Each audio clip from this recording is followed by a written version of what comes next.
Oh my god, I feel, well, I feel okay. I'm having a colonoscopy tomorrow. I don't know why I decided to record this, but this is me on January 21st of 2016. I guess this is my attempt to try to explain why my birthday is tricky for me and my family. Here, this is a little mini documentary, pretty earthy. Hold on to your hats. Why am I having a colonoscopy at 38? Because my brother died of colon cancer at 40. And so they make me, not make me, I mean, I do this. I have to do this every 5 years.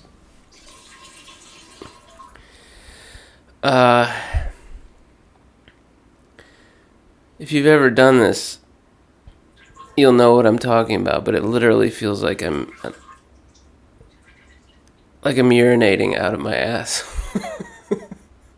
Like I've never experienced anything like this. And believe me, I'm not one for shit jokes. I grew up in this very English family. Shit jokes don't look good on us. But I mean, once you see someone die of this thing, I shouldn't call it this. I don't have it, but he starved to death. Sorry if you're not ready for this. No, I'm not sorry. It's just life, man. People are sanitized to the reality, and that's fine. It's not. My reality is now that I watched someone starve to death, mostly over the phone, while I was in Utah. I had a few trips back and saw Jeff, but man, I mean, he went through this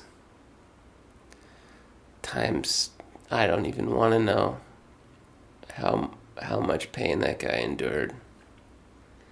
Your guts. You don't realize how much of a nerve center it is until you get sick. But I'm grateful for, I get to be alive, and they're going to look at me and see if I'm okay. It's the kind of thing you got to do. It's better to catch it. I want to be alive. I want to see what happens. I want to see I want to be around for what's next. And I like my life today. I'm a little lonely, but it's probably best that I'm lonely right now. This is a situation where I am glad I'm not with somebody, that they don't have to witness this. Maybe in the next 5 years, maybe for the next one, I guess I'll be 43. Maybe I'll have somebody. So here, Andy, here's a note to you. In 5 years, I'm sure you'll have all kinds of reasons to complain about why your relationship is you're not getting what you need, or maybe you won't. Maybe you're happier. Maybe you're fine. Maybe you're okay with the give and take of life, and you're in there. You're getting in there with somebody, and you love somebody, and you're on a team, instead of being this lone wolf. There's a little bit of that. I'm only 38, but I mean, there's a little bit of that bite in the wind when it blows now, I'm speaking metaphorically. And I'm also sitting on a toilet. I thought I'd watch this movie about Everest, people climbing Everest, to make me feel better about this. I'm not climbing Everest. I can't imagine having a colonoscopy on Mount Everest. You say what you want about Edmund Hillary. He still didn't take it to the next level, which was to get a colonoscopy. An IMAX colonoscopy up his ass. Large format. You've never seen a colonoscopy until you've seen it in 70 millimeter. I don't even know. That's probably not IMAX dimensions.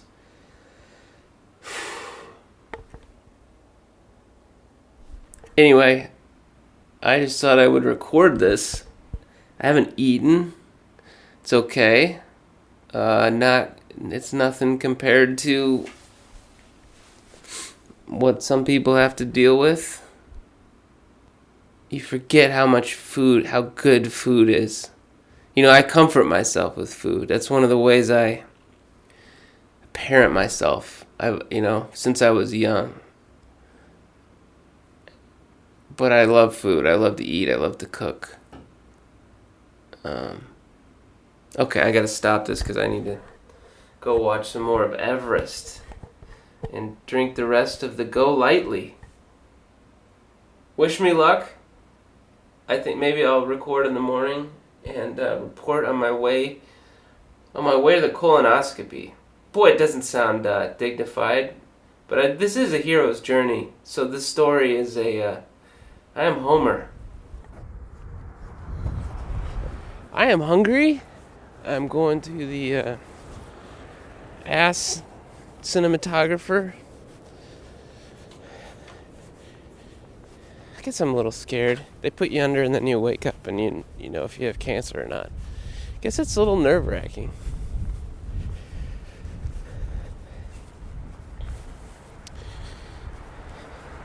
Part of you is like, well, I'd rather just die of it slowly and not go through all this. That's really a thought. I think I see it. I think I see the place. I see the blue and the weird snake medical thing. Okay, here I am. Alright, that's a relief. The other place looked a little shady. Not shady, just kind of ramshackle. You don't want to go to a ramshackle endoscopy surgical center. Alright, I gotta shut this thing off. Good luck, Andy.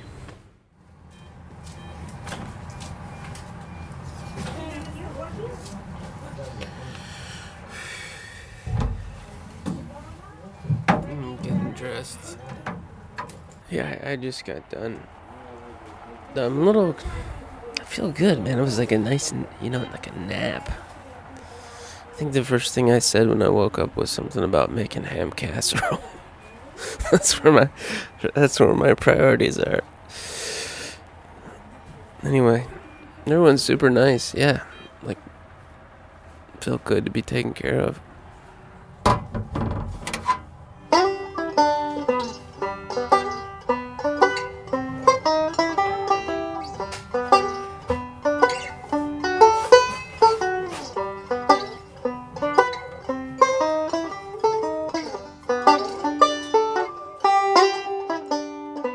So it turns out I don't have cancer. And boy, that was fun. And I got to be the star of my independent film there. So this week on the show, the immutable Katina Corrao. Katina, I'm sorry, I had to lead with the colonoscopy. I think you'll realize pretty quickly that she's much more interesting. She's about the opposite of colonoscopy and ass cancer, as you can get. I hope you don't mind the cursing and anyone who's listening. I know Katina keeps it clean for the most part, and I try to respect that, but I am unfortunately not in that wheelhouse yet, that evolved state. She had an album debut at number 1 on the iTunes comedy chart. It's Hot Date. Check it out. There's a streaming version of it on Katina's website. There's a link to it. I'll post it on the show description here. But she hosts a show here in NYC. It's called Lasers in the Jungle. It's at the UCB East on Thursday. It's a pretty well-known show. Thursdays at 7:30. Katina hosts it with Dan Wilbur and Sean Crespo. You can find her on Twitter at Katina Corrao. And she's also on Instagram and all that other stuff. I think it's the same handle. This episode I recorded not too long after that recording I played here at the beginning. I recorded on the 27th of January at her apartment up in Manhattan. And then again in February, on the 22nd of February, at a coffee shop. I went with her to an audition. I thought that would be interesting to see her in her element as she goes to this audition. And it's a little loud, But again, in the spirit of this show, I think it's kind of fun to try to present what it's like to eavesdrop on a conversation. You can hear this cappuccino steamer a few times, so I hope that you can handle that. I think you can, if you could handle the thing at the beginning there. It's weird how people always start saying the most interesting things when a loud noise happens in the background. This has been happening since I started doing this. I've noticed. It always there's the one thing I really want, and it's right over it's something like a baby crying or somebody knocking over a thing of glasses. It's knocking over a thing of glasses, knocking over a chandelier, pulling down a chandelier. I don't know. You've had way too much of me at this point, and I am ready to hand you off into the warm demeanor and countenance of the very funny Katina Corrao. The first part is this conversation at her apartment, and then there's a little break, and we go and hit the streets on the way to the audition. Here you go. Hello? Hey! I'm coming.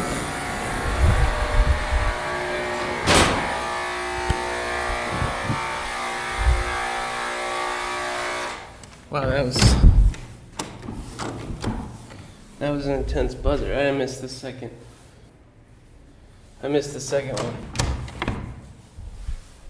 Okay, I'm in the airlock. Hi. Here you go. Thank you. You're welcome.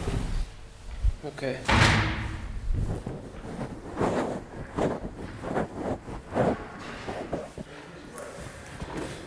Hi, how are you? Good, how are you? I thought, oh, you're so sweet. Thank you. Yeah, I'm like so OCD. I'm like, okay, remove No, I shoes understand. I'll just leave him. Yeah, how are you? Good, how are you doing? Good, nice to see This you. is awesome. Hi. Oh, thank you. Yeah. Thank you so much. Yeah. Yeah. Wow, I love it. Oh, thank you. Oh, I don't know where I thought maybe with the table. That's fine. Good? We can just. Okay. I'll put a little mic on you in a second. Yeah. Let me shut this off. Yeah, this is really like. This is good. Yeah, I was like, okay, I'm ready I'm ready to act relaxed and like. Does it take? It takes me a while to feel relaxed. Yeah, I'm just a nervous person. I think that's why I'm such a morning person. Yeah. Like, I'm just like, I've got to start. What am I doing? Like loafing around. Like. Do you have a routine? Like, what's your first? Yeah, I immediately have coffee as soon as I get. Yeah. Like. You don't read the Bible? No, that's usually at like 8:30. Oh, okay. I'm not laughing. I mean, I grew up religious, so. I'm actually. I mean, I would say I'm not like. I don't read the Bible, but like I would if I had a Bible. Yeah. I mean, I feel like I'm pretty. Like I don't know. Maybe I'm like everyone. I'm just like, dear God, let me get this Tampax commercial, and you know what I mean. Like those are the kind of prayers that I wonder, yeah, that God, like that version, like the God that answers like football prayers. Right. Are you a football person? You didn't. I'm a football person. I have a weird relationship with sports because my brother used to be crazy into sports. Really? And when I was like sort of forming, like obsessed, he was way into them. Who's your team? He liked the Vikings and the Twins. Oh, Minnesota. Yeah. But I was Eagles, Philadelphia. Yeah. Are you still into sports? Totally. No. This is what I say. You have a Penn State. My sister doormat. My sister's really into sports. Like to the point, like this is how we're different. I want to host a Super Bowl party and like make the dip with the bread spinned out, and like put onion dip bowl. in there. Yeah, the bowl. Yeah. That's what I want to do. And my sister's like really wants to watch the game. I could care less who's playing. I just want I love that football atmosphere. It reminds me of growing up. It's comforting, like just the people around and stuff. Everyone's like having you never see anyone like even if they're mad their team lost, like you're still having a great time at a football game. Is there ever that person though for you that's like you can tell there's rage and you're like, I get a little twitchy. Oh, with sports? When someone is like a rage person. And I feel like sports, that comes out. Yeah. It makes me nervous. Actually, that's so funny you said that. There was one person that I was driving with once.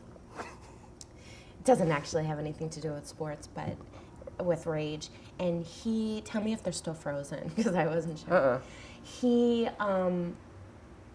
like, literally freaked out, like, banging on the steering wheel and everything, and, like, I'm so freaked out in those situations. You're in the car. You're in the car, it's and captive. Like I just want to be like, immediately take their side. I'm like, you are so right, even though you're crazy. Help me. Stockholm syndrome. Yeah, it's very insane. And I worked for a guy when I painted houses, who would do that thing, like especially in the car, and we'd be like out in the country, and he would just start screaming like psychotic break. Oh my God. One time I had him let me out, like in the middle of I walked like along a cornfield for like a mile. That's so funny. Yeah, it was. Yeah, so you don't have rage. I think I do. I'm angry, I think sometimes. Really? Well, you but seem so like mild mannered. Right. Which is usually the people who do. No. The people that I snap. I'm a snapper. Really? Yeah, and I mean I've gotten better about it, but it's usually like I don't know I'm angry until after I'm yelling, and it's once every like few years. Like it's not very often. I'm acting like I've never snapped. I snapped at someone recently. Yeah, what happened? I know I'm like dancing around the situation, but I felt like it was something that was like so like, come on, really? That I just felt like I had to express myself. And it was more like frustration that had built up. Yeah. But yeah. I feel like the only time I guess I'm saying this, that people maybe are meaner to each other is like in relationships. Like that's where I get, yeah. Yeah. I mean, I feel it's like just frustration. It's like just not that you like really hate that person. Because it's touching that small little part of you, that little child thing or whatever. I know. Well, I don't want to interrupt you, but I just want to ask this because just so I can understand. So, like, I never knew you, and then when I did the album, you and your little wings came floating down and sort of like rescue. Like, I was just like, oh my God, who is this magical person that like? I was like the cleanup man. And, I swear to God, but like it was like you were so nice to me for someone that didn't know me, and also because I remember you were like. Busy. You had like a busy deadline. You had like so much stuff, and then I was outside in the front talking to you, and I remember being on the phone, and there was like a bunch of trash, like out, and I was just like, I just wanted to die, and you were like so nice. You were like, well, I do, and then like all of a sudden, you were like, you know what? I'll see if I can get it done by like. Like, it was just like amazing. So my question is, have you lived in New York for? I've only been here for a little over 2 years. Is that why? It's like, how come? No, not because you were not. I didn't mean it like that. I can explain to you why this situation is probably different because I never met you, and I was like, how am I in? We're both in comedy, and I never met you. Yeah. That was what it. Well, I've been performing for 4 years or so, I think, before I got here. But when you get here, you're just starting to everybody. Even though I had been like paid and traveled and stuff. No, I was in Salt Lake City before this. I started in Chicago. Okay. But no, my point is, I heard that story coming from you, and I was like, oh, I know this situation, because you have all these people come to hear your album. You nailed it. You really nailed that performance. Like, I didn't hear any pickups. You did maybe one like pickup. There was the night before, someone who I had been talking to broke up with me in an email. And the night before your comedy show? Not an email, a text. And it was like a long story. And I say broke up. We weren't really dating. We were just talking. But like, I got this crazy text that was like, I suddenly fell in love with somebody. Like, I'm really sorry. Like, it was, and I literally had to go from like, oh my God, this is happening, to at 6 o'clock I have to be at the so there's that, there's nervous energy, there's all these wonderful people who came from my hometown, all my friends in New York, like the best people in the world who like supported me. And so like my emotions were all over the place, but it was like I felt like a show. Like I came home that night and was like exhausted. I was like, I put everything into that, and like so many feelings that I had to push down because it was crazy. But don't you think that's a gift though? It was a total gift. Because you were present emotionally, and there was a lot of energy there. When you're happy and you're like, everything's going great, like, right, you don't have that like, because like it was that feeling of like, while you're on stage, there's still that little thing in your head that's like, oh, you got this crazy this whole other world that you can't deal with, and you have to just like put that on hold and say like, okay, I'm gonna go and do this. So so there was so much that I felt like I would never get that back at the show. I mean, maybe you would, but that makes sense. Yeah. So maybe that's why I was like, especially like, don't you screw me now. Like my emotions are very like crazy. Yeah, but that makes. So it was that you got that text that day or the night before? The day before. Did you sleep at all the night before?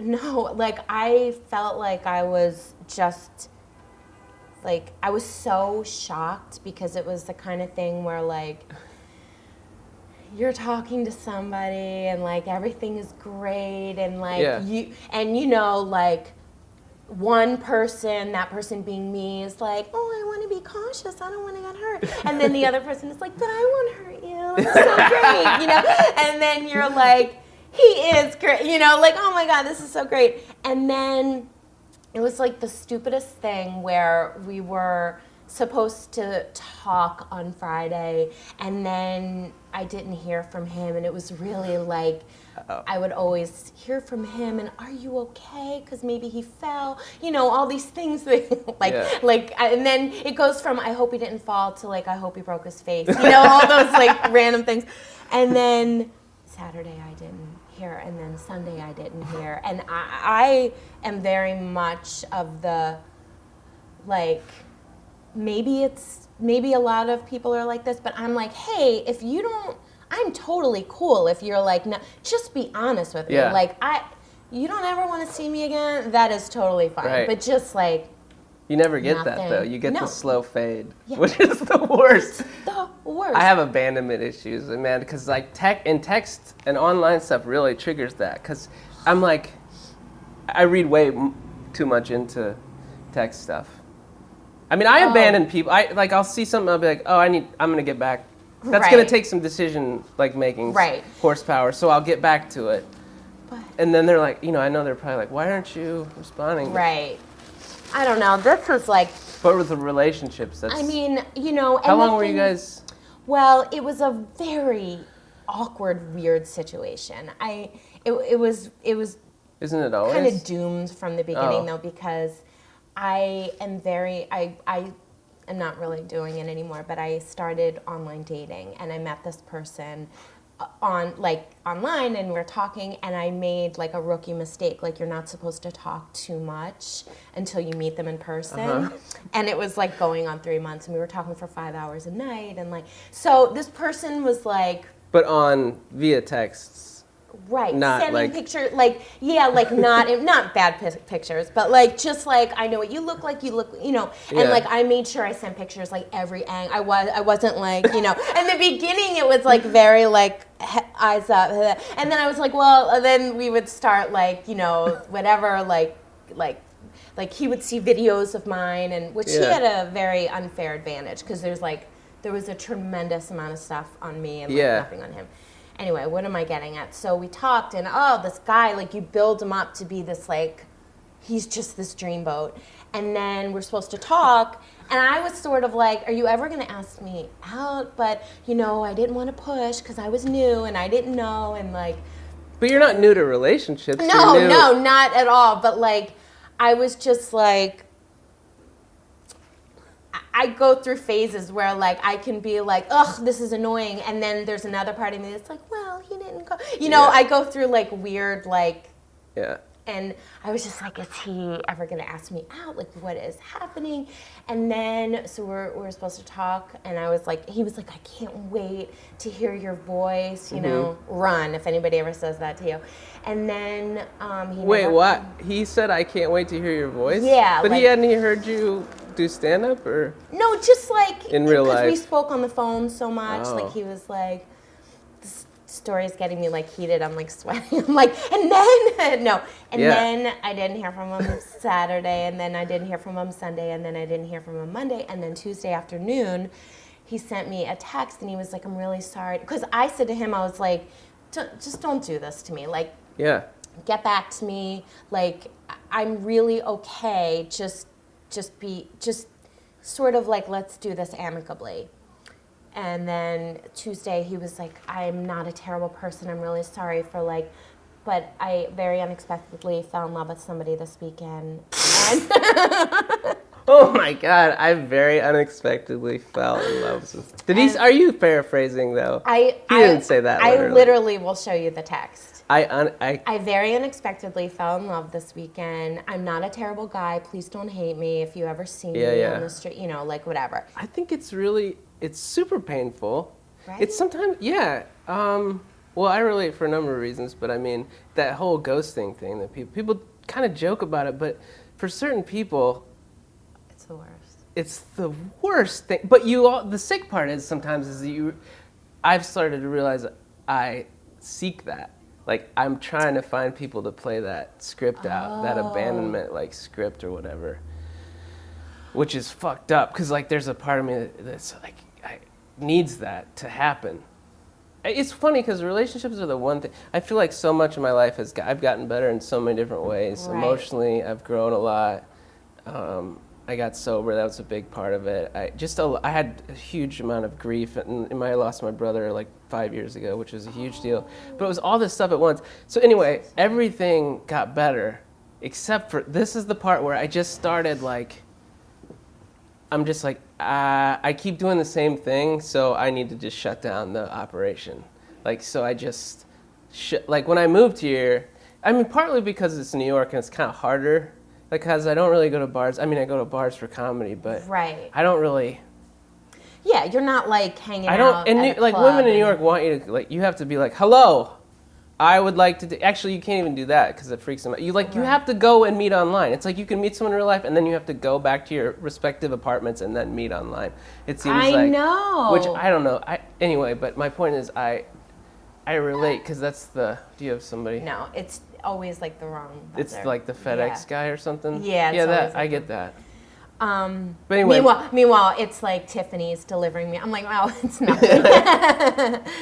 Yeah, it's the one part of my life that hasn't, it seems like it's not growing, but maybe if I started again, I think I'd be a little bit different. I want to go back to you read the Bible, but that's where we started. I don't read the Bible, but I'm interested in what you... Do you believe in God, do you think? I definitely do. Yeah.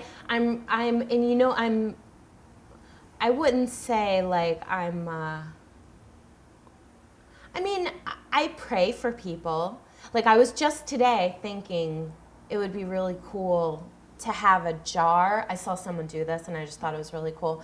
They had this jar on their table, and anytime they saw someone that they thought like could use a prayer, like, you know, they would write their name down and then they would put it in the jar, and then you have all these names and then every day you just kind of go through and you pick and you're like, oh, Harry, I think I'm gonna kind of pray for him today. But meanwhile the jar's all me. It's like Well, and I'd be like, I keep getting Harry. I don't Harry's gotten enough airtime. But you know what I am super in? I'm super into mediums and really? like Long Island Medium. Oh yeah. Huh. I went to see her like 3 times. Yeah. John Edward.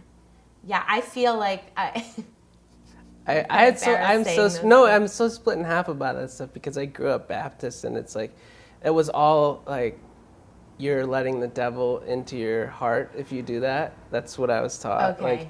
And there's still a very old childish part, even though I don't believe that stuff anymore. Right. There's still some core of me that's really just built out of that stuff, so it doesn't go away. But you know why I think it's. But there's something too. I have a friend that's like a super into tarot cards, and but what's crazy is she's really insightful about dreams, man. Like, it's crazy how she's really good at it. Wow. Yeah. You know why maybe it's looked down upon by maybe religion is because, like, maybe this is me just guessing, I have no idea. Maybe religion is supposed to only be faith-based, and when you talk to somebody who guarantees it, it's like, are you losing?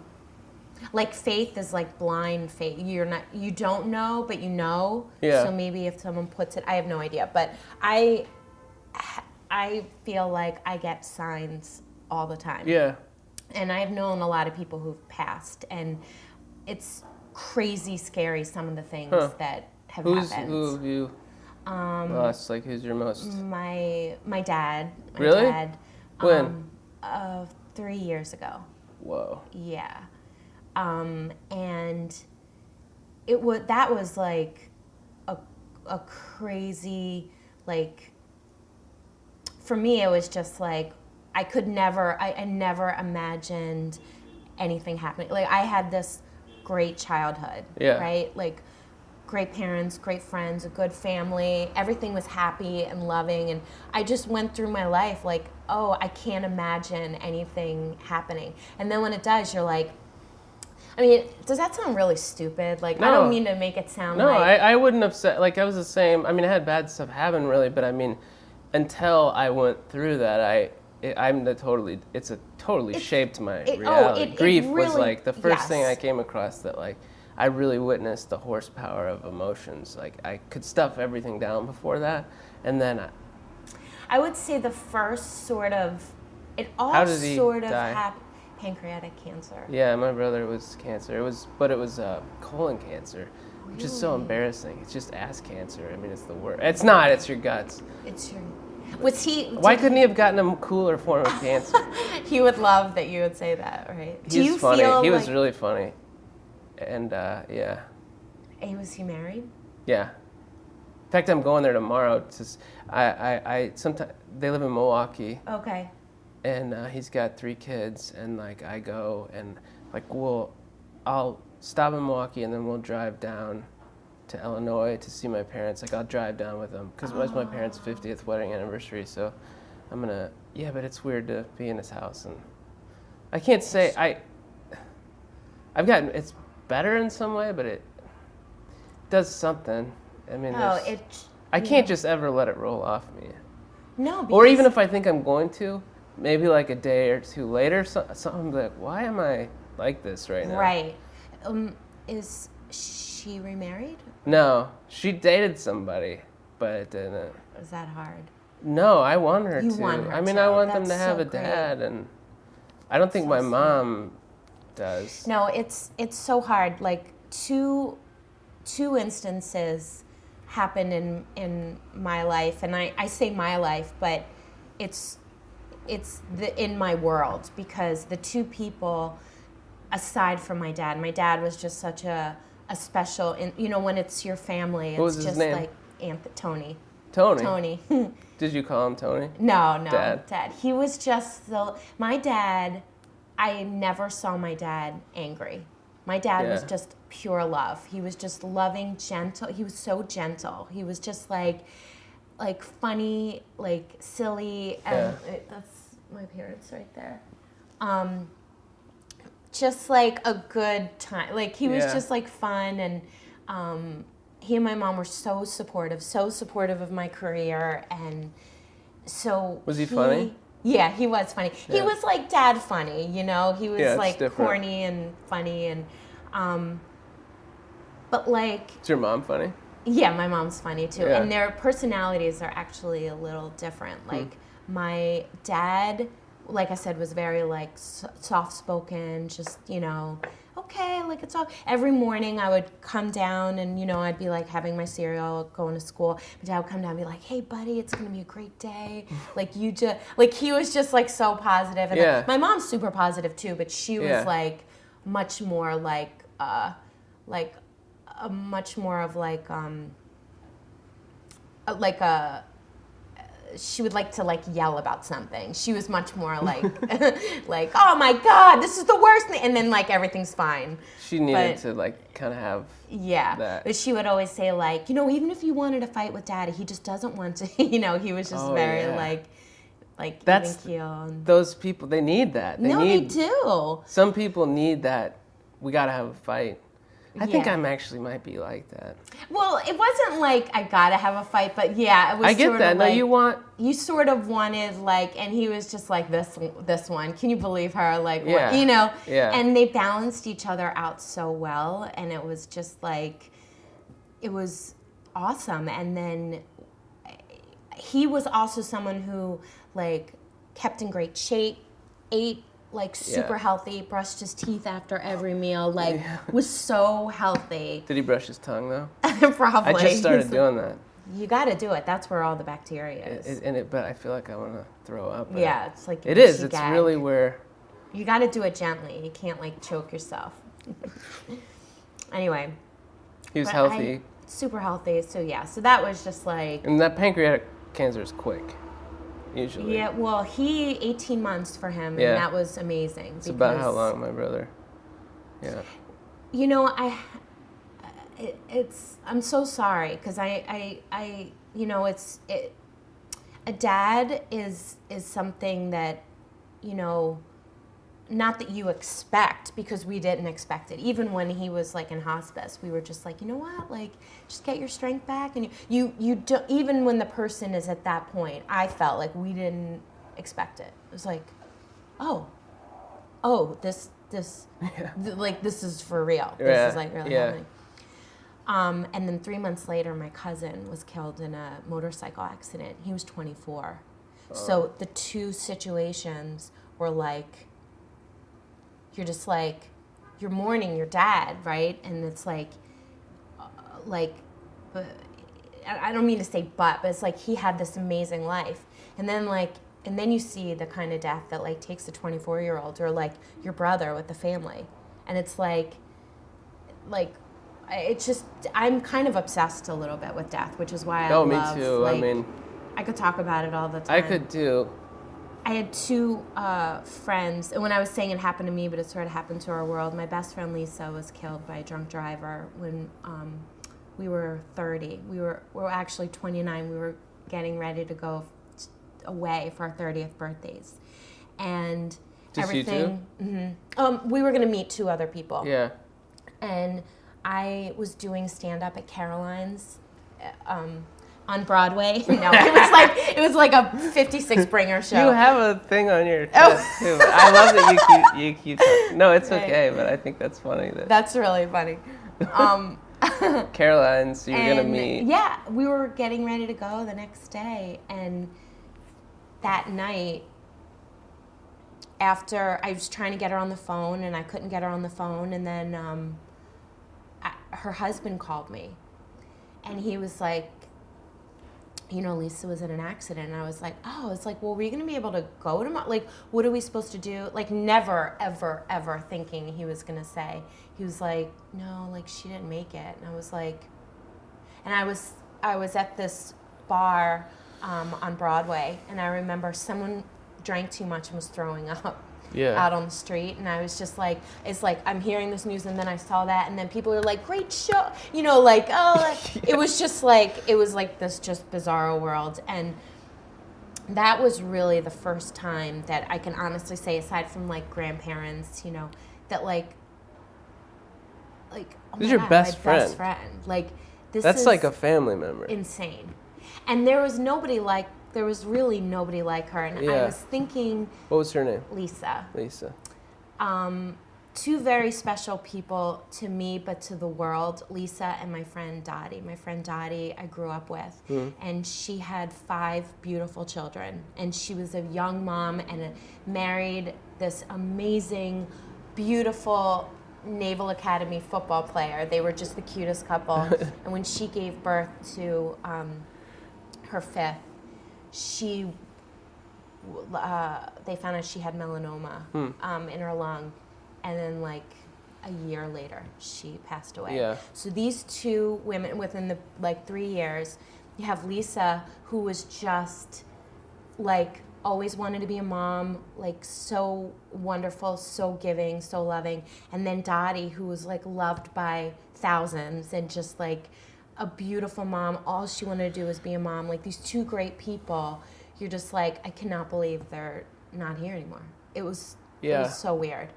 It is. It's like just object permanence or something. That was what? He's not here anymore? That's like constantly what it's. Do you? Yeah. What? And that's just that the tone of that thought has changed. It's like, no, I have like two voices. One's like, I haven't had this as much lately, but like it's just, what?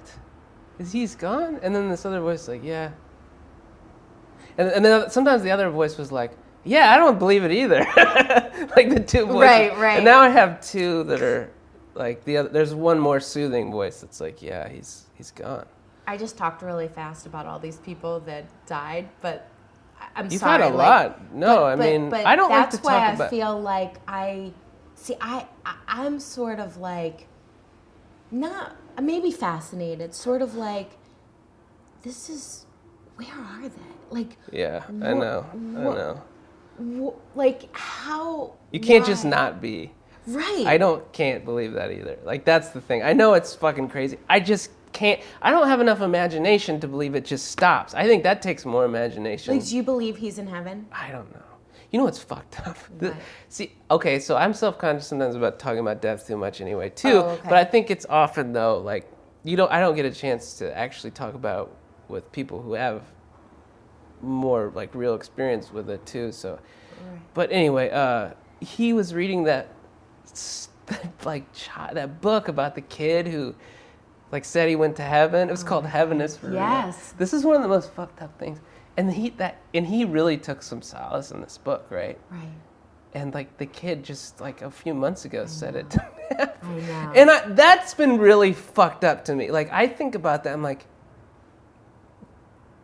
it has nothing to do with my theology. It's more like I think about him, my brother, reading this and taking solace in it. And it fucks my head up. I don't know what else to say. I have trouble processing that. But maybe if it helped him, I mean, fucking who cares? But right. Do you feel like he's spoken to you? Have you gotten, like, messages from him? I have had kind of hair-raising moments. I love it. I mean, I love that. Not a lot of them. I don't know how I feel about them. I mean, I had one in my apartment when I lived in Salt Lake. I had this it was pretty new. I don't remember how long after he died. But I came into my apartment and like I left. Like I came in and I felt something and I'm like, I'm leaving. And it wasn't like, I don't know how to describe it. It wasn't terror. It was just like this electric feeling like of his presence or something. And then I kind of... It scared you. Scared is not the right word. It was, yeah, I guess most people would call what that is scared. But yeah, it was something. I don't know what it was, but... Too much. I feel like I'm sharing my whole life. No, I love that you just mouthed to me. Am I talking too much? Off. There's a lot of good stuff. That was really funny. I don't know how to say goodbye. I don't know how to do it in real life. I do too many. Oh, I'm the worst. What are you going to do after this? Let me ask I'm actually going to walk out with you because I have to go to Dwayne Reed. Cool. Yeah. What are you going to get? Tampax? Yeah, I'm going to get Tampax because it's on my vision board.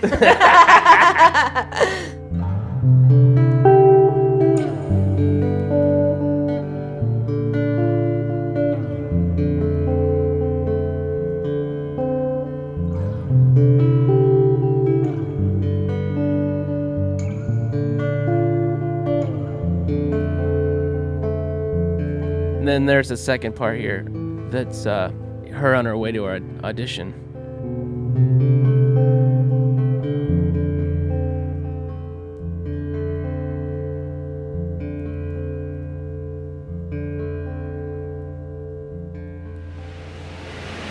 What do you know what you're auditioning for? Okay, so I don't know what I'm auditioning for, but it's for TV. It's a TV voiceover, which is the best kind of voiceover to get because it's better pay than if you were just doing like a radio spot. Yeah, so totally. it's good. Like I'm excited about it.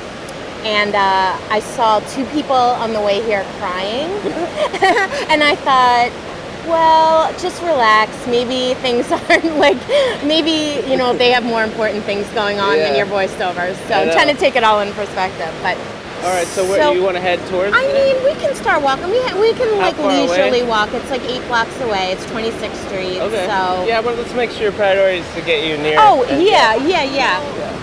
I kind of love being in Penn Station, like early morning like this. Yeah. On a Monday.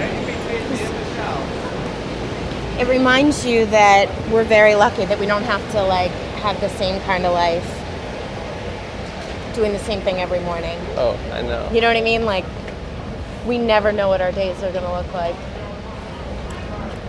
We also never know when we're going to get a paycheck, but I know. but it's okay. I'm just so freaked out that I'm blocking the aisle. This is what I'm about. Oh, right. Wait, you're so funny because I would be the same way too. Okay, now, just so you know, just because I'm familiar with this area, if you ever want to go to a 99-cent store, that's like the best 99-cent store right there. Fuse? Jack's. Oh, Jack's. Yeah. I don't even see it. See, it's down here where the flashing light is and it's red. I You see. see that? Yeah. Okay. I mean, I know you're not from New York, so I just want you to know, like, Yeah.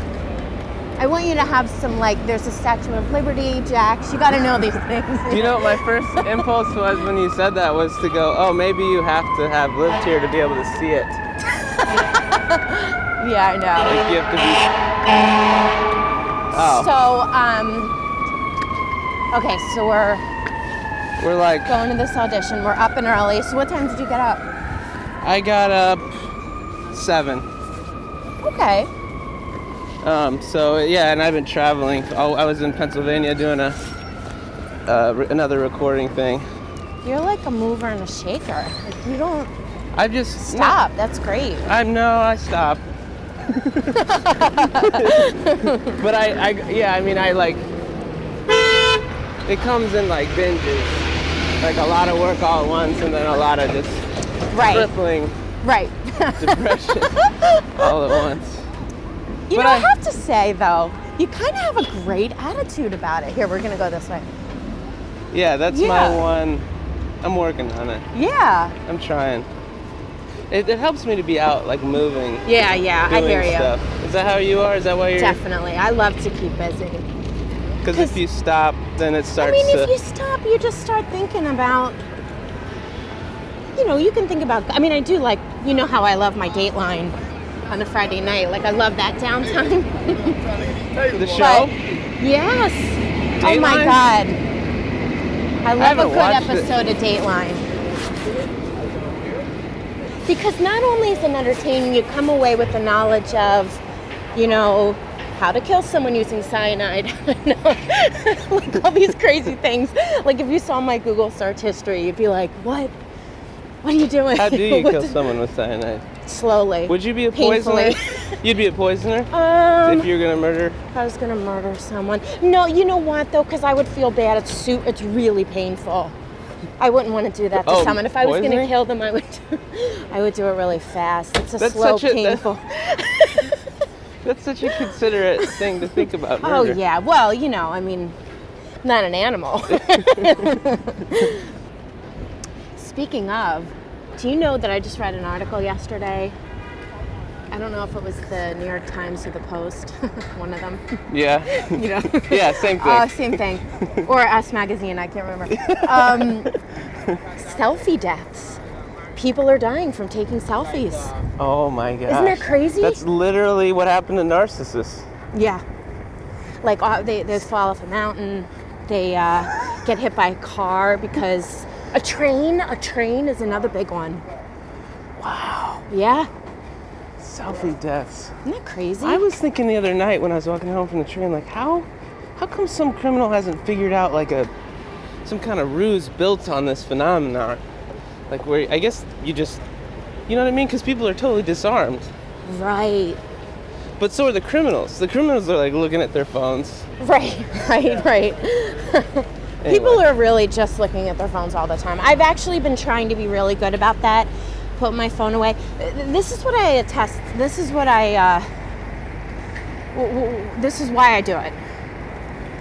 Because we have the kind of jobs that we'll get an email saying, hey, you available for the show? I need to know real quick. It's like, I feel like we always have to be like on. Yeah, we're like it's like a fire station, but for entertainment. Right. Sort of, I don't know. Right, no, that's exactly. You gotta slide down the pole. So this little pom-pom is killing me because, I mean, it's funny because it's a very popular. Women, if you notice, like they'll have fancy handbags and they buy these like palms just to stick on the end. They're much bigger than this, but it just kind of reminds me. It's like a fashion thing? Yeah. Huh. It's weird. Yeah, every time I put this on women, they always seem like, yay, they like really like. You must be interviewing some staff. No, I'm kidding. No, I say that when you did it, I was like, oh my God, look at that. I would say I like to talk to people who are at least in touch with their sadness. Sure, why not? Because otherwise I don't really trust people. Like people who are just like, everything is amazing all the time. Well, in LA you get a lot of that. Like, think your thought determines your reality, which I agree with, but you have to accept sometimes that, you know, something bad has happened. Do you know what I mean? Yeah, no, I know. Yeah. The thing about LA, though, is like, it's so beautiful. Like, of course, everything is just so beautiful and peaceful. And sun. Everyone's eating granola. No, this they're is not your eating vision granola. of LA. Yeah. I think that's just Vermont in the summer. Actually, you know what's funny? The first couple of times I went to LA, I was like I was so touristy. You know, I'd go to the Beverly Hills Hotel, have a cocktail every night, and like look at celebrities. And then, and I was like, this isn't, I don't have any money left, and this isn't real living. And then the last time I went, I was like, wow, it's all donut shops. Yeah, there's it's so like many donuts. so weird. Yeah, there are so many donuts. And everyone's so healthy. It's like, I know, I don't get it. It's like that's their vice, though. They're like, I'm gonna have a donut. Yeah. So, did you Actually, do this? so we're like this? close. So should we like just walk around the block a little? Yeah, or like, how much time do we have? Do you want to go in the cafe or something? Sure. So you got this. When did you get this email about this? Okay, so I got it on Friday. Mm-hmm. It's usually like the day, most of the time, the day before, a couple days before. Yeah. Do you do warm up? Because your voice, you gotta. Yes. So no, you do. Or I'll do. This is what we used to do in like theater school. They would be like, lion face, raisin face, lion. And like, yeah, you would go really lion face, raisin face. What about your neck? You gotta go I knew this one radio guy I knew in Boston. He would go like and he wasn't clearing his throat. He was just like finding his bass note, like I'm Ted O'Brien. Really? Yeah. That's so funny. Yeah. Well, actually, mine has to be a little natural. See, voiceovers are tough because you want to come across natural. I always come across sounding like I'm a 12-year-old girl. I'm always like, Coke is amazing. You know what I mean? They're like, all right, bring it down. Be a little more natural. Like, this isn't I don't know what you mean. like if you listen to some of my earlier work, like when I first got to New York, I remember doing this voiceover for Cheerios, and the part was actually for like a little girl. Yeah. And I did the little girl part. So I'm at the audition with like all these little girls, and they thought like my kid was auditioning. But you're like a stage mom. I was like, get out of my way. I mean, that's another thing. I don't know how you feel about that, but sometimes when I see kids at auditions, I guess if they like it, they like it. But I still am like, I can't understand that too much. Yeah. Yeah, that's intense. Because it's clearly not coming from them, is it? I mean, when I was 8, I wasn't really driven to succeed in show business. I don't think. You were? Yeah. I think when I was little. Did you do like when was your first jazz hands? Do you remember? Oh yeah. Well, see, I was in ballet when I was 3. Okay. So that was like that. I was always very like presentation. I was musical theater from day one. Like, you know what I mean? Yeah. So Makes between sense. that and then I was a cheerleader, and that was like we would have these competitions, and I would act like I was in a movie when I was cheering. But then I was really shy when I was like in 4th and 5th. Those years you're always like you have to see what the popular kids are doing. Fortunately, I was the popular girl. You were? I'm kidding. Were you? No, I mean, we had a small class, so I feel like we were all kind of popular, right? In 6th grade, you're all just kind of popular? Well, that's kind of true. Yeah, it hasn't. There's just freaks. They've still set aside freaks. That happens right away. Well, here's the other thing, though. I feel being popular. Like, I feel like I was always friendly with everybody. Yeah. There were some girls that I guess could have been snottier, who were, like, snobby. But that doesn't make them popular. It just makes them snobby. Yeah, they have just all the accentuation of political wealth. Yeah. But not they haven't earned it. Also, I'm the older of my, so I'm the oldest, so yeah, I didn't have anybody like brothers and sisters kind of teaching me to be cool, so I was just like, I didn't either. I had a lunchbox in 6th grade. Not Whoa. What kind? What did it look like?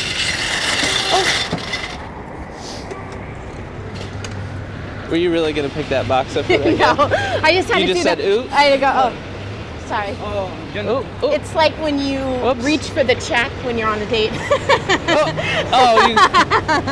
No, just kidding. No. Have you been to this building for auditions before? This is my agent's building. Oh, okay. So they're in-house auditions. And is that like somehow less stressful for you, or is always? They're so good at helping you along, and because I feel comfortable with them, I would say it's a little less stressful. What do you do though to get your do you ever wake up those days and you're like, I just can't get my heart in the right place for today? Like, do you have any tricks that you do to get yourself centered? Well, I do try. I'm not great with it. I can't say I do it every day, but I do try to keep a gratitude journal. That's I've been starting to try to do that. Yeah. And I can tell when I'm having bad days because it's all like hot shower, clothing, right, food. Coffee. Oh yeah, when you're just like stretchy pants, coffee. No. But but it's true though. That is like, that's basic. Like there's a lot of people that can kill for that. Although the comparison hardly ever works for me for gratitude though. It's hard. It's a hard one to be like, well, everyone else is starving, and yet, you know what I mean? Pain is like pain. It's with you. That's so true. So I'm not, but yeah. I do try to think sometimes. Okay, so our whole life, is full of rejection in some sense. Between going to auditions, trying to do shows, you're performing all the time. Yeah. All aspects of your life. So you just kind of have to think of it romantically in New Well, York. you think of it like we're still at the end of the day in New York doing what we love to do. Yeah. As tough as it is, I wouldn't want to be anywhere else.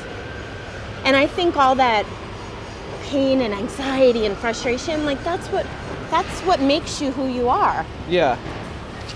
Right. No, it's true. It's a seasoning for your personality. And I also try to think of it like when I was saying to you, I saw two people crying here on my way here. That was crying right there. Did you hear that? Yeah. Synchronicity, man. Yeah. I'll actually see her at my audition. Maybe, there are so many jobs that I think, oh, why didn't I get that? Oh, God. You don't know what that person's going through. Maybe they needed that more than you. Yeah. I mean, no one needs this job more than me, but no, today, but you just kind of have to think it's all gonna happen. Yeah, it's really hard to manage expectations. You gotta hold those loosely. That's a big one for me. Well, I used to laugh when I would go on auditions and you would tell somebody, be like, so whatever happened? It's like, oh, you don't even think about it. You do it and you move on. You don't dwell on it. Yeah, like dating, I guess. Yeah. I guess. I said that, I guess. Yeah. Somehow dating, though, can play with your mind. In a different way. Oh, my God. Yeah, because it's closer to the who you are or something. Yeah. I know. Everyone, I hear that, it's a numbers game. What, dating? Oh, you yeah. hear that stuff, and I was like, it's not Vegas. No. Do you want to go inside the coffee shop? Is that okay? Yeah, let's do I'll give that. you some hot water Oh, so you God. can warm up. No, well, I should hope so. You should have hot water. I learned that you're not supposed to have milk. Yes, You know you're that. right. You're right. If you had an alarm clock in the morning that was a talking alarm clock that could say, "Hey, Katina," what would it say? Oh, good question. That's a great question. Mine would say, "No, you can't have anything. You can't have any," because I find I'm in a good place until that first sort of hurt feeling or rejection of the day or thing I didn't, you know what I mean? So if I could start with somebody saying, "It's okay, you're still okay, but no, you can't have any of these things you're planning on." Does that sound negative? I don't mean it to be. It's No, you're not negative. It's just, I would actually pick, are you familiar with Strawberry Shortcake and her friends? The little doll? I am. Okay, Sort of. I mean, I don't know the cast. Oh, you don't? No, I'm kidding. What about here? Yeah, that's anything. Yeah, she's so happy and all her friends are always so nice. I mean, I live in a fantasy. Shortcake. Yeah, I live in a fantasy world with As her. you're putting on Right. foundation. I like that. Yeah, they're just so non-judgmental, and I put on makeup. Thank you for doing this Oh today. my God, this is so fun. I hope it doesn't throw Should off take it your out? mojo. No, actually, I was happy because I was kind of thinking back to our last conversation, laughing to myself that it was and then death is so, I just felt like it was all about death. I feel really self-conscious about that. Not self-conscious, but I hate that. But I also don't. I'm trying not to apologize for it because I think it's important. Sure. I feel like I'm getting sick. What's going on? Is it the weather? I feel like I'm running hot and cold. This is your job, so getting sick is a little bit. It's nerve-wracking. It is nerve-wracking. It's not a small thing. I always think of it this way. It's so much in the timing. One time I had an audition. I had a cold. I could definitely sinus, and I booked it. That's and amazing. So then you're but then you have to keep that up because then when you record, you have to sort of sound like. It's interesting. Yeah, that was really interesting. Oh my gosh, I never thought about that. Yeah.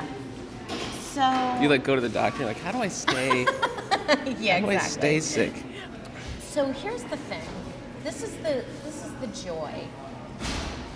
Commercials are whether it be voiceover or commercials or on camera are like, to me, the greatest things in the world. I think I talked to you about this before. Like, I feel like a lot of actors will say, I want to do movies and features. I'm like, I just want to do like a commercial. Like, I just think it would be so much fun. That's funny that. Probably because I haven't really booked a national, you know. I mean, maybe if I did that, then I would say, all right, I'm ready to move on. But ever since I was little, I would be in my grandmom's bathroom. I can remember this. And she had this bottle of shampoo, and I remember taking the shampoo and pretending that I was in a shampoo commercial and like pouring it, and I was like, this is amazing. Yeah. And then one time I spilled it all over my pants, I remember. But I just remember like thinking, oh, I just want to do that. Like, that's so cool. You don't even want to know what I was doing with that shampoo. Did you ever think that? Like, I was really into radio and stuff, so I used to do fake, but they were public radio commercials, so they would be like funders. I remember the first fake funder I did was for the Society for the Preservation of Felt Products, because it's not how you feel about felt, it's how felt feels about you. So stupid. Wait, that's amazing. That's amazing. It's embarrassing. I think I still have that somewhere. But yeah, that's what I aspired to, as a public radio funder. That's so funny. Oh my God. I loved listening to radio. I liked storytelling and radio. Oh, I loved that. You know, when I was little, I don't know if you had this, we had those little nursery rhyme books, and you'd put the tape in. Yeah. And then it would be like Sleeping Beauty and the Three Bears. I mean, when I was like a little kid, I remember just listening to them, reading along, listening to it. And when I was really little, we didn't have a VCR, so my dad would... we didn't either. Yeah, it was like not until I think I was in like 4th grade did we get a VCR. But I remember my dad would record the Smurfs, because I love the Smurfs. And he would record them, and I would listen to them. Like, I'd be like, oh, I just want to listen to them. And it was always like funny because you would hear an episode, but it would be me in the background. So if I coughed, you'd hear the cough, and That's awesome. Do you have a lot of footage of you? Like, did your parents record a lot? They did. They did. You know what they were really big on? Taking, believe it or not, slide films.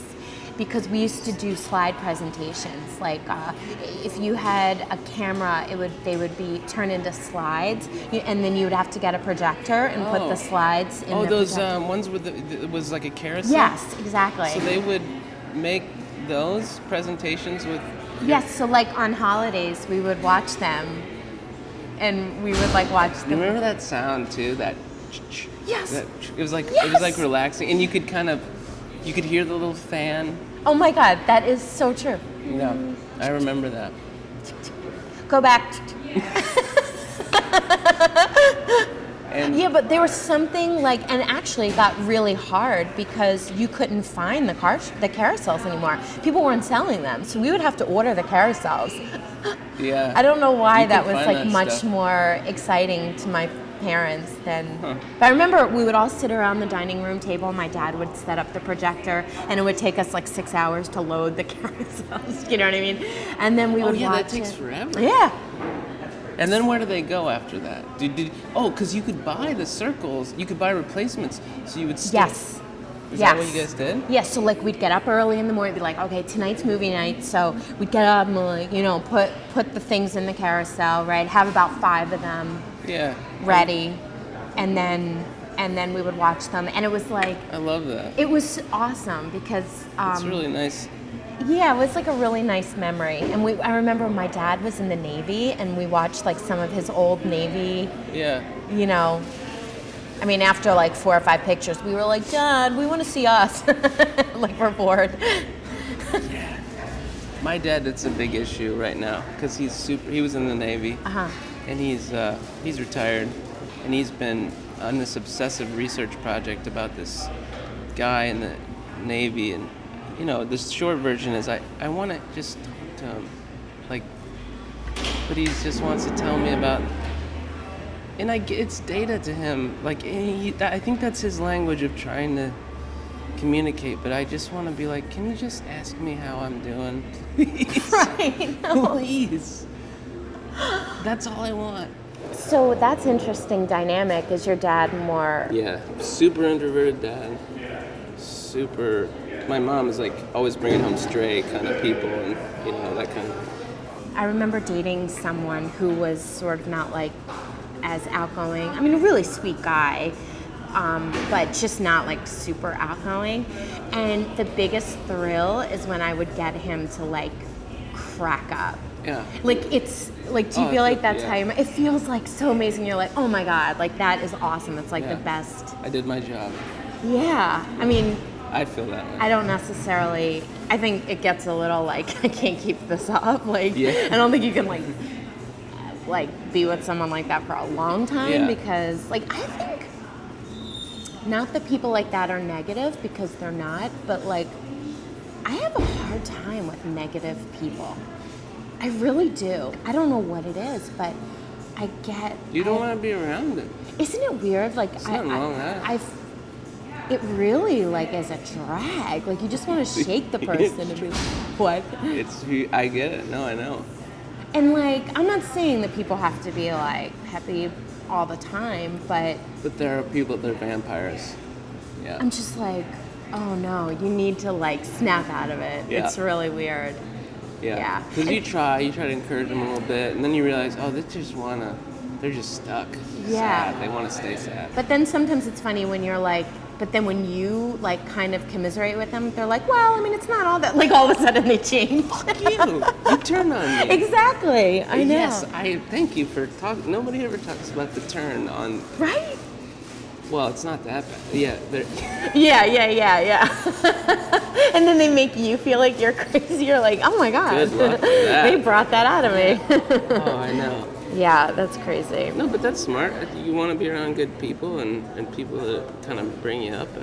Well, because I think, it's important. you know, I'm going to sound like a grandma, but really the older you get, you realize you just don't have, I don't really want to bring that in my life. Certainly someone can be down and but what's that quote that, you know, it's not what people say to you, it's how they make you feel. Yeah. It is. That's what you remember. It's what you remember about a person, right? And it's so true. And like, there's certain, I mean, not a lot, but because we know so many people, there are certain people that I look back on now and I say, I used to kind of give them a pass. Oh, well, you know, but it's like, if they really don't make you feel your best. Yeah. And I mean, it's a fine line. It's not like I want someone being like, you're amazing all the time, but just like, if you leave feeling like I shouldn't have said that or I couldn't be my true self, I just don't have time for that anymore. I don't want to have that in my life. Good for you. That's a huge step. It is. It's like, it's hardest hard to do that with a romantic person, for me, because I'll look past it. Sure, because we want it to work. I just want a warm body that, okay, you can be negative. I know, and we want it to work. It's hard to finally at some point go, you know what, I can't fix you, or I don't want to be a fixer-up. No, that's right. That's hard for me. It's hard for you? To not lock into that dynamic. Well, because I think you're a genuine, compassionate person, but there is also a fine line where, you know, I always talk about like finding your partner, someone that can bring you up and it's not all about fixing that person's life, or, you know, it's about someone being there when you need it. Yeah. And also, but it does come from us. It comes from us saying like, no one can make you feel that way unless you allow them to feel that way. Unless you allow them to, to make you feel that way. Yeah. Or you kind of already feel that way and they're just kind of confirming something. Right. Yeah. And I always say in a romantic relationship, do it right off the bat. Like, because if you give them an inch, they'll take a mile. Do what? Like you have to show people how you deserve to be treated right off the bat. That's true. You know, and So, yeah, that is hard. And I think like you're probably a nice person, and sometimes I'm the same way. I'm a really, really nice person. No, I'm kidding. Niceness can be misconstrued for weakness, and it's just because you're a good-hearted person doesn't mean that you want to like take all this, you know. Yeah, that's it. You know, that's true. One part of being honest is showing people your full self, because I do get angry. Sure. And yeah. And a real friend is. I have so many friends that I can be honest with, and you sort of have like, and then at the end of the day, it's like, I mean, we're totally fine. It's just that I had to get my point across, you had to get your point across. But someone who would get offended by that, I mean, they're not really a friend unless you were like super mean to them. Yeah. But that's not really. I have to tell you something. I don't know how this comes into play, but it's just talking about like fixing people and also, you know, dating has been very exciting and also very annoying for me. Like with everybody, like some weeks you're like, why would I ever stress? Life's amazing, and then you meet someone else and you're like, like it's so crazy. And there was this guy who I met, and we talked on the phone, and the first night we talked on the phone. Like, we didn't answer all these questions, right? Then we finally talked on the phone.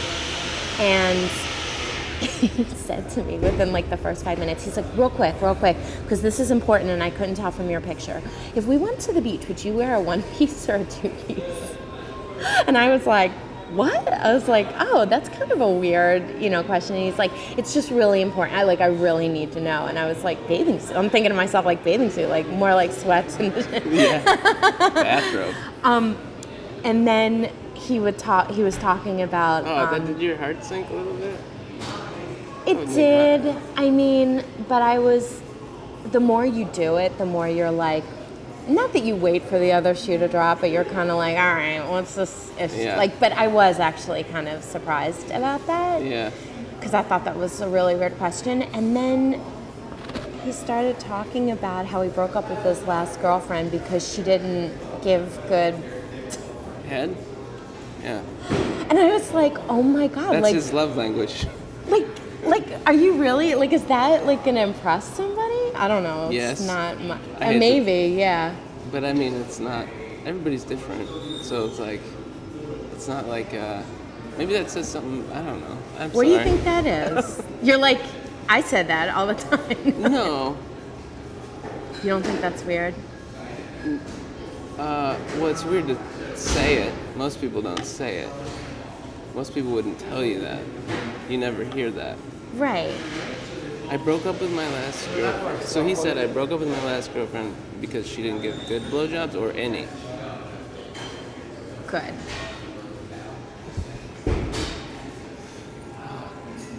I guess what I'm saying is like the first time we talked doesn't that fall under the banner of we didn't have a good physical connection? Because that's legit. You can't fake that. Okay, you can't. But like, I don't know. It's really what he's saying is, you know, I broke up because when I hire somebody to suck my dick, yeah, exactly. I expect a certain level. I don't know, but that's really interesting that you're not like flabbergasted. Because should maybe I? No, I should. I know that I should be and be like he's a monster. No, but if I'm being honest. No, but this is good because I think this is like. I think what it is like, for me, that's something that like. A good physical relationship, of course, is part of a relationship. But like, that's just like, really, you're gonna say that to somebody? It's like, weird to say it's it to you. It's weird, right? Yeah, I would. Yeah. It's like, you don't even know my last name. You don't even know my real name. I didn't even give him my real name. Yeah. Huh. I mean, I guess, but that's to me like when someone says, "How many kids do you want?" It's like I want to get to know the person first. Like, I feel like that is very like. Unorganic to be like I want to do that and it has to be like this and because I have a feeling the person that I'm gonna wind up with for the rest of my life is probably gonna be nothing like I expect because that's what like real love is about. You're just falling in love with someone that and you're kind of throwing your ideals out the window. Things that are like so specific like that. Right? I don't know. No, you're right. It shouldn't be. I mean, I have sex problems, so you're talking to the wrong. It's really hard to find a whole person, you know. And I guess if that's your thing, is if you're totally 100%, like that's how you connect with somebody. It's just about sex first, and then you think it's going to be everything after that. Of course, Right. that's a deal breaker. Yeah, I was just like, I thought that was weird. Like I felt I do like think it's weird. I just if I were with other men, to be honest, the conversation would be like, oh, I'm sorry, that sucks. Like if you were with another woman, wouldn't you be like he won't ever go down on it? no, totally. Isn't that the same? Totally. I guess like But if you were on the phone with this guy and you're like, you know what, my last boyfriend refused to eat my pussy. I mean, you know what? You know what it is? I'm getting really passionate about this Yeah. now. You know what it is? All right, I have 1 minute. Okay. And I'll hang in here right now. Yeah, is that okay? Yeah, absolutely. After we just talked about. Right, after we talk about this. I think that there's beauty to a little bit of old-fashionedness. Oh no, I agree. And I think sometimes that perhaps, I don't know, but perhaps men think that they are supposed to be like that, like kind of like, yeah, let me just, and then maybe, I'm not, that doesn't fly with me. Like that is something that's like very crude, and I feel like I look at this person and I think, are you the person that I want to like be my life partner? You know what I mean? Like, yeah. I don't know. How feel long like had you guys been talking? When like a week, maybe. Huh. And this was our first conversation. We had been emailing, and this was our very first conversation. So it's like, and then he didn't want to put that in writing. I think he made. I said I was kind of like, that's weird, and he was like, oh, you should be more like, you know. And he was naming like comedians that he thought were like, you know. Yeah. I don't know. What he wanted you to say there is, I can suck a golf ball through a garden hose. I know, and like. Well, don't you worry about it. yeah. Well, you know, you don't have to worry about that with me. Like, I don't know. That is I just what he feel wants like to hear. that. But like, sure. I was so happy that happened because I was like, Yeah. well, that's at least this guy didn't lead me on, and least he was now I being know. upfront. Yeah. Because I'm sorry that we just got into that, but it was like something that I was just need uncomfortable. to think about it too, because it is. But I get it, and I get your point too. Like, It's making of course, me think of the fact that I probably said that in the. I don't think I've ever said that. I don't But think I've done a version of that probably in a much more sophisticated way. Yeah. Ugh, No, terrible. I mean, I'm sure you were fine. Meanwhile, I never come back from the audition. All right, so let me, Yeah. let me go. There you go. Thank you. Okay. Wait, just think. Right now, Yeah. I'm just one voiceover away from doing a national voice. I mean, that's crazy, right? Yeah. Wouldn't that be awesome if I actually did book it? What would you tell your friends to tell you before this? Oh, Like, wait, I is don't this want to say break a leg, but Oh, that's a good one. Can I Break a say leg. break a yeah. voice- break break a a- voice vocal cord. crush an Adam's apple. No, you say, give a good blow. Suck that dick. Get in there. Well, I will tell you, when I first moved to New York and I was working the auto show, I did auto shows to like make money. We'll have to talk about that Yes. sometimes. Amazing. All the models were like so cheesy. Not all of them, but some of them. And this one girl came up to me and she said, listen, honey, in this business, it's not who you know, it's who you blow. Yes. I had never heard that before. I was like, oh my God. Well, good. It's like, where are the bubbles? Okay. Okay. You're I'll gonna see you soon. kill it. Okay. Like 15, 20 minutes, okay? Yeah, whatever. Okay.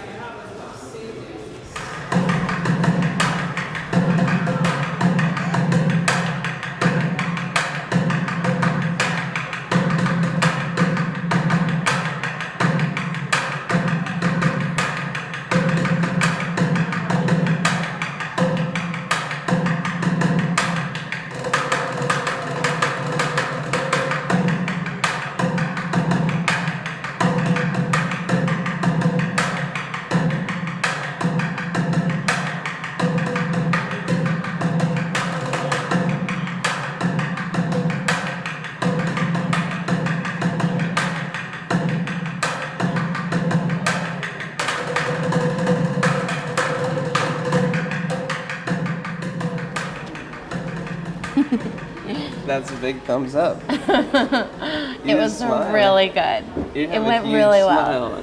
Like, okay, first of all, I'm incredibly ritualistic when it comes to these things. Yeah. Like, you know, I've got to like sit in the same spot when I get in there and like read it over 3 times, like, and all of that happened. And this is the first time that he really worked with me. And there were 3 spots. It was for like a snack food, and a lot of these spots are very conversational versus like a cartoon where you can be much more animated. So this is something that's a little bit more difficult for me because it's really like natural, and I think instinctually my natural voice is just a little more character-y than normal. Like it's just sort of the way I talk, like very expressive, and you can't be as expressive for something like this. And he worked with me, and we kept doing it, and I think by like the 5th take, I feel like it was like, it just felt really awesome. Like I'm excited. I don't know, I never felt like that. That's really cool that he worked with you too, because that means something. That means they want to see if you can work with them during. Right. They want to see if you're flexible and can listen to feedback. That's what I heard from my voice coach. It's very true, and I'm stoked. exciting. You have a big smile. You look smile. Look smile. I'm standing there like waiting for my latte, and that was my whole world right then. my world had shrunk to this latte. That was it. And then it got bigger. I was like, oh my god. You know why it makes me happy? Because I feel like it's. I think it's good that he worked with you. That's really huge. Yeah, he's a really great guy. I think. Did you ask him about the blowjob? Were you thinking about that in there? I actually was, because I was laughing to myself, thinking like, here I am, like, what a pervert. I'm like, most guys are like, well, yeah. Why wouldn't he ask that? You know. I don't know. It's very funny. I'm still trying to figure out what bothered me about that. I was kind of thinking about it actually afterwards. I know what I wish I would have said right away, which is, that's fucked up. You shouldn't have said that. I know I should have said that. But I was thinking like further down the road, like I personally don't feel like I'm a good recipient of blowjobs. Like it's a very Really? Well, my dick is covered in leather. Like it just takes me forever, and I feel like I'm gonna hurt their jaw, and it's like tiring. Right. I get it. Like if I were them, I'm very codependent about blowjobs. Yeah. But I get there are some men who are like they're really into that, but I don't think that's every guy. I know that that's not. But I don't even think it was that. I think it was the lack of It's not a respectful respect. thing. It's I a think hugely that's what it was, because I'm not a prude. Like, you gotta wait. Yeah, but it's not even that. Like, it's like I'm not a prude in the sense of like, you can't talk to me about things like that because my, sensitive ears or whatever. It's not even that. It's like the way I think. Okay, because here's another thing. I think it was because he thought I was a comedian. Well, he knows I'm a comedian. Yes. And I think men sometimes think that when you're a comedian, you're just like, yeah, like that you're kind of like one of the guys. And I can be one of the guys 1,000%. That's like, I'm around guys all the time and we work together. But like, you still want to be treated with respect. Like, I'm still... You're a human being. Yeah, and I think that's what it was. So it wasn't like, what a pervert to say. I mean, I still think on the first phone call it was kind of weird, but I can understand your point, and sure, like he wants to feel me out and see what my because when I sort of like pulled back, that he was wasn't like, my point though. Okay. Yeah, I don't know what my point was. I don't feel good about it, but you know what? On the train ride home, you're gonna be like, you know what? This is what, because you'll have more clarity to think about it. Yeah. Like when I can't get over the fact that you were talking. What? You literally bothered me for like weeks. You and I were having a conversation, and you were like telling me this heartfelt story, and I was like, hold on, where are you from? Like, I totally interrupted you, and that bugged me so. Oh my god, I was like, why didn't you just listen? It's hard, isn't it? Yeah. Dude, that question of why didn't you just listen is my whole life, because I get to hear myself back going, Andy, why did you not That's a really big thing. Why did you not ask more about that? Yeah. Because it's really hard to be present in a conversation. It's very hard. Well, then I was like, am I controlling? Like, I was like, no, but like, because I'm like, well, I need to know this first, and then we can talk about this. Yeah. Like, sometimes I feel I like... get that. I was going to say, the comedian thing. It is like, well, first of all, if that's true, then he was running material on you, which is annoying. Also, he's breaking a boundary. Yeah. And running material on you. Yeah. Which is, it's icky. Yeah, that was... That's the worst. Well, I think sometimes, I mean, I don't know. But like, it's kind of like, comedians know when, shouldn't even generalize. As a comedian, my feeling is if I meet a guy and the first thing they say is, I can try stand-up or I can do stand-up, that's like an immediate turn-off. Second immediate turn-off, which he did, he was like, can I come to a show?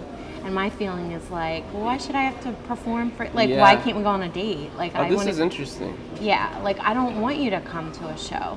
Like, I mean, eventually, sure. But, like, do you know what I mean? It would be like... No, this is, I was not thinking about this part of the dynamic.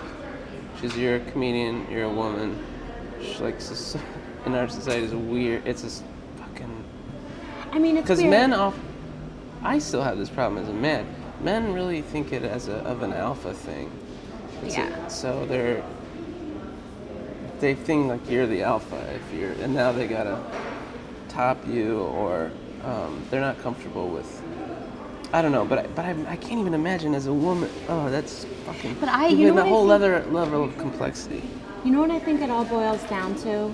All of this like dating, no matter what you do.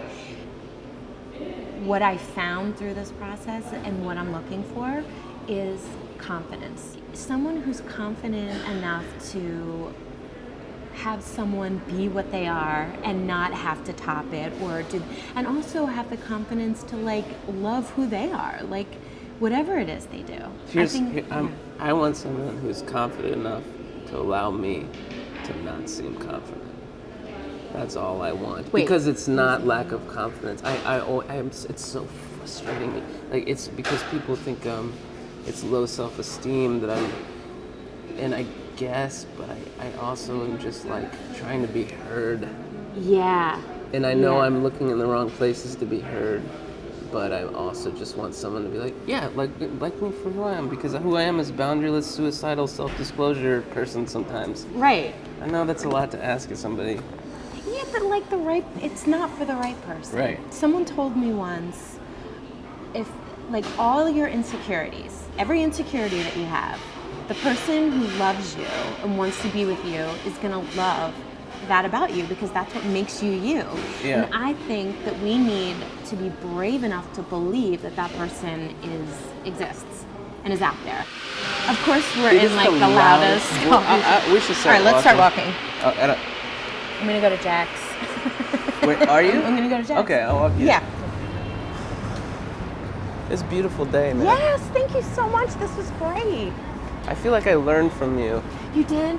No, I just do in general. Like, you're one of the few, like the horsepower of your positivity or whatever is real. Like, it's a very real force.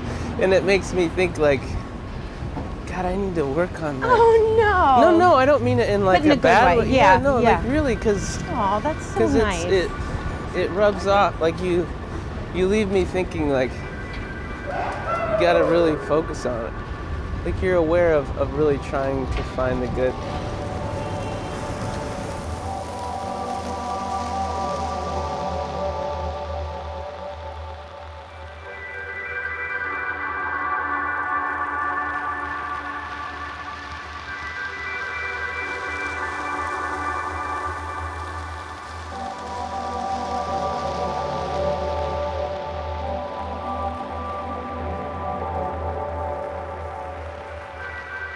That's the show. I hope you enjoyed it. I learned a lot from Katina. I always do. And I really appreciate her taking the time to record not one, but two of these. And I, for one, really, really, really dig her. You know, you have to be funny to survive as long as she has in New York. and do as well as she has. That's a given. But there aren't many people that keep their word and that are as encouraging as she is to other comedians. And I don't think you could ask for a better person, frankly. You could, but you're really shooting for the moon there. I forgot to mention last week I had some music in the show by Aaron Campbell, my friend Aaron Campbell, and he does a lot of the instrumental music for the show. He just comes up with custom stuff for this show, and it's amazing. This guy, he's going to be on an upcoming episode. The guy just ran a 50-mile race, sprained his ankle at mile 12, and kept running. Finished the whole race on a sprained ankle, right? That is insane. Aaron, love you, buddy. I want to say thank you to everyone who reached out on my birthday. I want to thank my girlfriend for giving me an amazing birthday. What did we do? Oh my God. We got up, we went to a coffee shop. We did other things. We went to Prospect Park. We rode her scooter around. We got massages. We went and got pho for you monsters who want to correct me. We went to the movie The Lobster. Oh my God, you should see it. And then, I got presents. We got, what do we do? Oh yeah, cheesecake. No, German chocolate cake at Remedy Diner. It was an amazing day. The most amazing thing is that I didn't have to think about the birthday and loss. And that's a gift. Scooter. Highly recommend it. Didn't know she had one. And when I clicked on her OkCupid profile, pretty good benefit. Gonna be hard to get rid of me, Jenny. I'm gonna go out and write it right now. Next week on the show, Jeff Zimmerman, storyteller, has been on The Moth. He's won a bunch of competitions on The Moth, and he's my neighbor. We have a good chat. I try to have him to help me with the story, so that was pretty interesting.